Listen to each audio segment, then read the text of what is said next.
Hey guys, bago ang lahat, a day in my life as a student.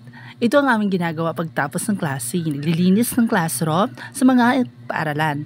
Kaya mas napapadali namin ang aming paglilinis dahil sa pinagtutulungan namin ito. Kaya madali naming matapos ang aming gawain, 84 to go. At guys, kahit mahirap, ginagawa pa rin namin ang aming responsibilidad. Kaya naman, laban lang sa buhay. Diba guys?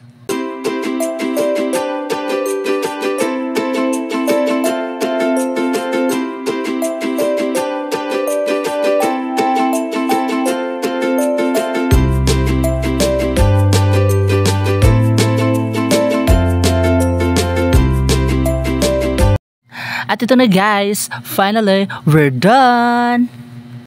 Oh la la la la, a, you, yeah, a, chi, peep. Oh, a. At ito na guys, uwian na. Salamat sa panonood. Mwah, thank you so much. See you next my vlog.